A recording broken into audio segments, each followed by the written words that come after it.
مہنگائی اس وقت پوری دنیا کا مسئلہ ہے اور وہیں پہ پاکستانی قوم کے لیے بھی جو یہ وبال جان بن چکا ہوا ہے.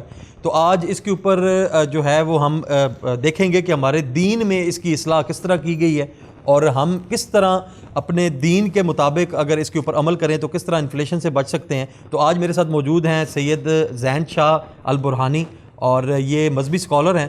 تو میں نے سوچا کہ چلیں ان سے بات کی جائے اور ان سے وہ سلوشن لیا جائے جو دین ہمیں بتاتا ہے. جی ذہن بھائی، مہنگائی اس سے پوری دنیا اس وقت دوچار ہے اور اس نے کمر توڑ کے رکھ دی اسپیشلی پاکستان میں.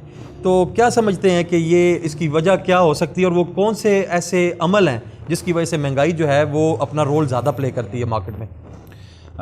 پہلے تو شکریہ آپ نے مجھے دعوت دی.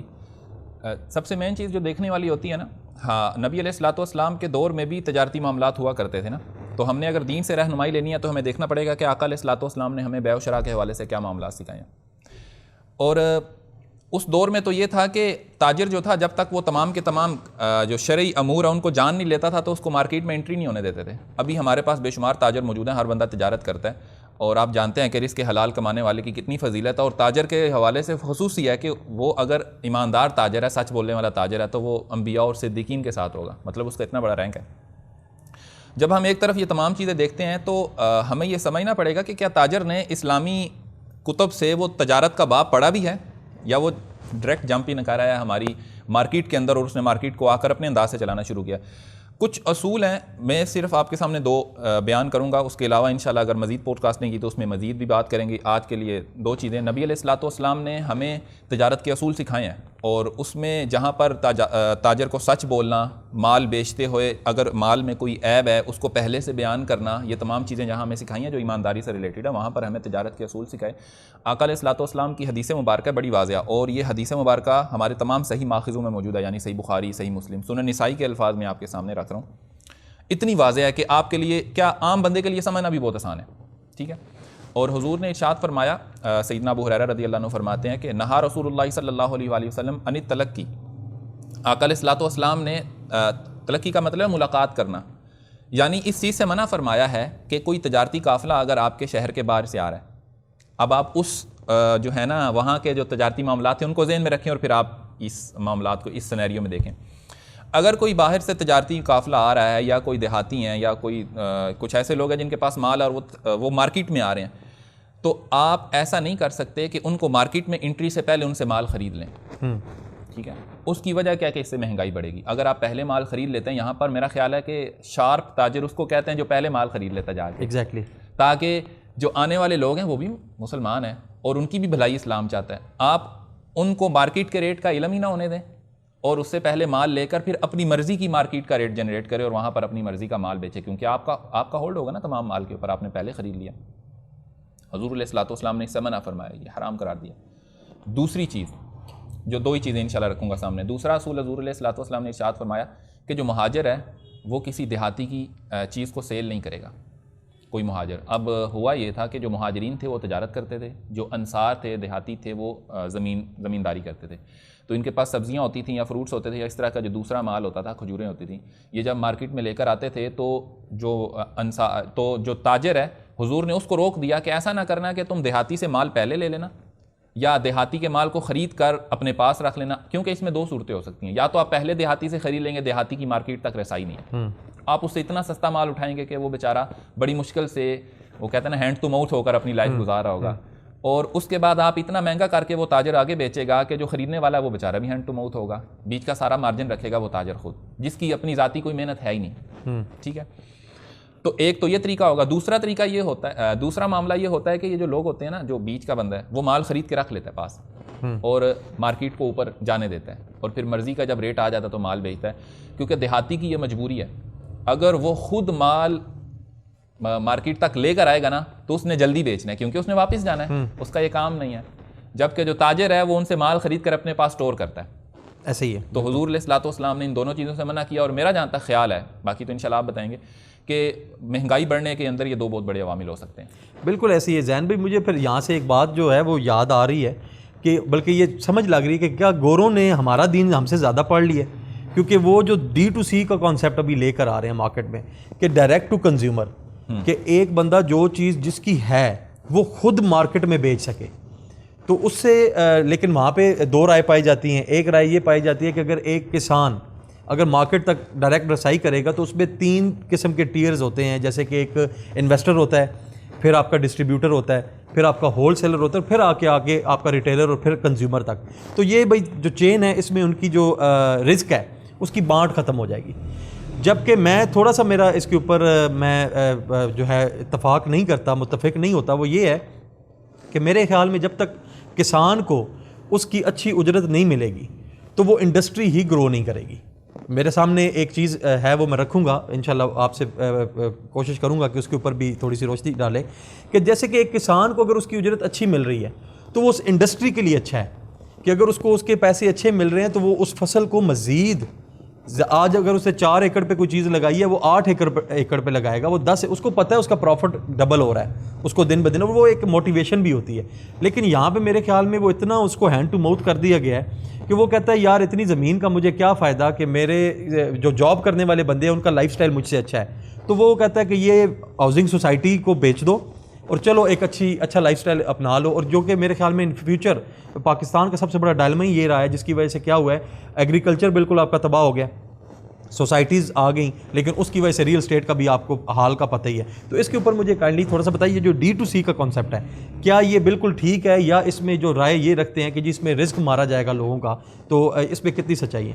اگر تو اس میں کسی کے ساتھ زیادتی ہوتی تو پھر نبی علیہ الصلوۃ والسلام کیا زیادتی کا حکم دے رہے ہیں؟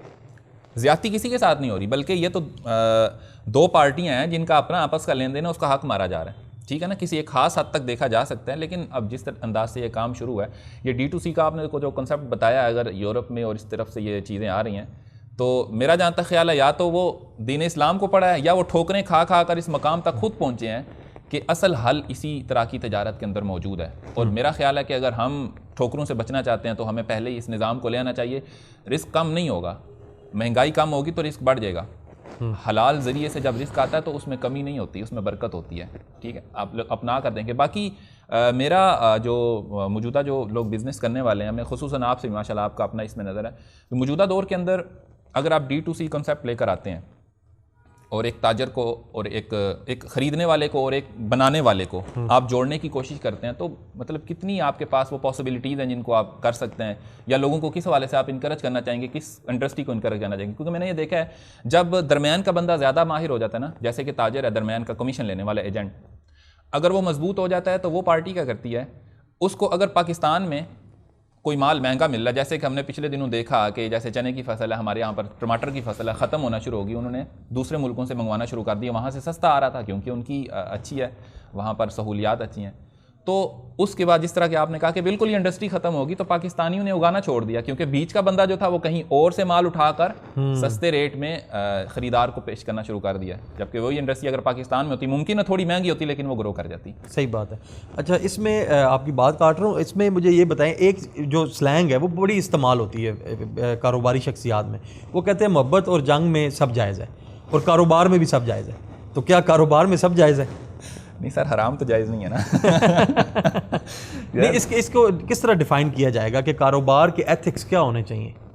کاروبار کے ایتھکس کو اگر آپ دین اسلام کی نظر سے دیکھیں گے تو میں نے آپ کو جس طرح پہلے مینشن کیا کہ جب نبی سیدنا عمر فاروق رضی اللہ تعالیٰ عنہ کا دور تھا, جس کو ہم پرائم دور کہتے ہیں اسلامی دنیا کا, جب خلفاء کا نظام چل رہا تھا, اس دور میں یہ قانون بنا دیا گیا تھا کہ جو شخص تجارت کے اصول و قوانین نہیں جانتا وہ بندہ مارکیٹ میں انٹری نہیں لے سکتا, تجارت کر ہی نہیں سکتا. ٹھیک ہے, اور وہ تجارت کے اصول و قوانین میں نے جس طرح آپ کو بتایا کہ حلال رزق سب سے پہلے ہے, اس کو کہا گیا کہ یہ واجب ہے, اس کے بغیر تو چارہ ہی نہیں ہے. دوسری چیز ہے کہ آپ نے سودی کاروبار نہیں کرنا.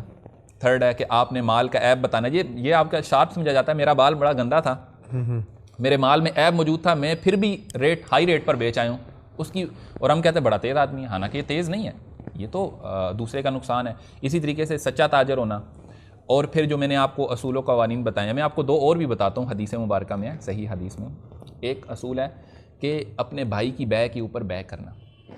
ٹھیک ہے, جیسے کہ منع ہے نا جو پہلے کہ آگے بڑھ کر مارکیٹ میں پہلے مال خریدنا, ایسے ہی یہ بھی منع ہے کہ 2 لوگوں کا اگر مال طے ہو چکا ہے, بیع طے ہو چکی ہے, ڈیل ہو چکی ہے, تو ایک بندہ انٹری مارتا ہے اور وہ یا تو خریدنے والے کو کہتا ہے کہ تم نے جتنے میں خریدی ہے میں تمہیں اس سے زیادہ سستی تمہیں دے دوں گا, تو تم اس کو ختم کرو. اسی طریقے سے بیچنے والے کو جا کر بولے کہ تم جس کو بیچ رہے ہو میں اس سے زیادہ مہنگی خرید لیتا ہوں, بیچ میں انٹر ہو جانا. اچھا یہ اس دور میں حضور نے بیان کر دی ہیں چیزیں, اب یہ مارکیٹ میں یہ سب کچھ ہو رہا ہے. اس کے بعد حضور نے فرمایا کہ بھاؤ کے اوپر بھاؤ لگانا, 4-5 خریدار اکٹھے ہیں اور وہ بھاؤ لگا رہے ہیں تو ایک علیحدہ بات ہے, بیچ میں اپنا بندہ انٹر کرنا کہ 400 ریٹ لگا تو وہ کہتا ہے چلو میں 450 دوں گا, جسٹ اس لیے کہ جن کو ضرورت ہے وہ ذرا زیادہ ریٹ لگائیں. اس سے مارکیٹ کے اندر مہنگائی بڑھتی ہے اور اس کا اثر جو ہے وہ پورے کے پورے نظام اور معاشرے پر جاتا ہے. ٹھیک ہے, ہم اتنی بڑی چوٹ کھا کر بیٹھے ہیں اس وقت, اتنی مہنگائی کو لے گئے اوپر, اور ہم ابھی بھی یہ سوچ رہے ہیں کہ کہیں اسلامی نظام ہمیں نقصان نہ دے جائے, جبکہ اسلامی نظام تو بہت ہی ایسی بیسس کے اوپر ہے جس پر میرا خیال اب گورا بھی چلنا چاہ رہا ہے. صحیح بات ہے. لیکن مسئلہ سبھی بھائی یہاں پر پھر وہی آتا ہے کہ ایک بزنس مین ان چیزوں پر عمل کیسے کر سکتا ہے؟ کیا آج کے سینیریو میں یہ ممکن بھی ہے؟ کیا آپ کسٹمر کو ڈائریکٹ جو پروڈیوسر ہے اس کے ساتھ جوڑ سکتے ہیں؟ کیا اس دور میں ایسا ممکن ہے؟ جی بالکل, ٹیکنالوجی نے زین بھائی اس میں سب سے بڑا رول ادا کیا ہے. اب ایک ایڈ لگانا کوئی بڑا مسئلہ نہیں ہے, ٹھیک ہے. اب ایک کسان جو ہے جو تھوڑا سا, اس لیے ایجوکیشن بڑی امپورٹنٹ ہے. اگر آپ کے بچے اچھے اسکولوں میں پڑھ رہے ہیں تو ٹیکنالوجی سے وہ بچپن سے ہی منسلک ہو گئے, تو آپ اپنا مال ڈائریکٹ مارکیٹ میں لے کر آ سکتے ہیں. لاسٹ کوشچن جو کہ بڑا ایک کنٹروورشل کوشچن ہے وہ یہ ہے کہ اسٹاک کرنا. اس کے اوپر مجھے آپ ایک بات بتائیں کہ ایک شخص اپنے کھانے کے لیے, جیسے کچھ چیزیں ہیں, چاول ہے, گندم ہے, مطلب پرانے زمانے میں ہم نے دیکھا ہے لوگ اپنے پورے بھڑولے بنائے ہوئے ہوتے تھے, ٹھیک ہے, اس میں وہ پورے سال کی گندم یا 6 مہینے کی گندم جو ہے وہ سٹور کیا کرتے تھے. اسی طرح جیسے پیاز ہو گیا وہ زیادہ دیر تک ہو سکتا ہے. تو کیا لوگ اپنی یہ چیز لے کر اپنے استعمال کے لیے, بیچنے کے لیے نہیں, اپنے استعمال کے لیے, اپنے کا مثال کے طور پہ مجھے گروسری کرنی ہے تو کیا میں 3 مہینے یا 6 مہینے کی گروسری اکٹھی کر سکتا ہوں؟ کیا یہ جائز ہے یا یہ ناجائز ہے؟ نہیں, یہ تو ذخیرہ اندوزی میں نہیں آتی. ذخیرہ اندوزی کا اگر آپ مفہوم سمجھیں تو وہ یہ ہے کہ مارکیٹ کے ریٹ کو چڑھانے کے لیے, مارکیٹ میں جب ضرورت پیدا ہوئی تھی ایک چیز کی, آپ کے پاس مال موجود تھا, آپ نے بیچنے کے لیے لیا تھا, ٹھیک ہے, اپنی ذاتی ضرورت کے لیے. ذاتی ضرورت کی چیزوں کا تو بات ہی نہیں ہوتی. اچھا, آپ نے اب تجارت کرنی تھی اور آپ کو پتہ چلا مارکیٹ میں اب ضرورت پڑ گئی, آپ نے جان کے اس کو روکا تاکہ عام جو ریٹ جو مسلمین, تاکہ لوگوں کو اس کا نقصان ہو. آپ نقصان ہی پہنچانا چاہ رہے ہیں نا, اس ایک عام آدمی کی قوت خرید سے اونچا کرنے لگے اس چیز کو, اور آپ نے اس وقت تک روکا کہ ڈیمانڈ جب حد کو پہنچ گئی, اور پھر آپ نے جو تھوڑا سا مال نکالا اس کی اپنی مرضی کا ریٹ دیا. ٹھیک ہے, اس دوران جتنے دوسرے تاجر اس کو سستا بیچنے لگے تھے آپ نے ان سے بھی خرید لیا. ٹھیک ہے, تو ذخیرہ اندوزی کا مین جو صحیح مفہوم ہے وہ یہ ہے کہ آپ نے جو چیز بیچنی تھی آپ نے اس وقت نہیں بیچی جب اس کی ضرورت تھی, بلکہ اس کی قیمت بڑھنے کے بعد بیچی. باقی جہاں تک آپ اپنے گھروں کے اندر اپنا مال سٹور کرتے ہیں اپنی ضرورت کے لیے, اور اس کے علاوہ ایک اور سٹورنگ بھی ہوتی ہے, یہ بھی ذہن میں رکھیں. ہماری بہت ساری پروڈکٹس سٹور ہوتی ہیں کہ اس کو مارکیٹ میں بھیجا جائے گا, ان کی ضرورت نہیں ہوتی, سٹور کی ہوتی ہیں, بعد میں ضرورت پڑنی ہے, 6 مہینے بعد گندم کو سٹور کیا جاتا ہے. ان چیزوں کو آپ ذخیرہ اندوزی نہیں کہہ سکتے, ٹھیک ہے نا, وہ آپ نے چلنا ہے. تو جس چیز میں مسلمانوں کا نقصان ہے, عام اس بندے کا نقصان ہے, اسلام اس چیز سے روکتے ہیں, اس کو غلط قرار دیتے ہیں. ٹھیک ہو گیا؟ تو ٹھیک ہے جی, یہ بڑا زبردست سیشن آج کا الحمدللہ زین شاہ صاحب کے ساتھ بڑی اچھی گفتگو ہوئی. باقی آپ بھی اپنے رائے, اپنا جو بھی آپ اپنی کوشچن رکھتے ہیں یا جو بھی آپ پوچھنا چاہتے ہیں تو آپ کامنٹ سیکشن میں پوچھ سکتے ہیں. انشاءاللہ تعالیٰ اس کے اوپر بھی پوری پوڈ کاسٹ کی جا سکتی ہے. Thank you so much.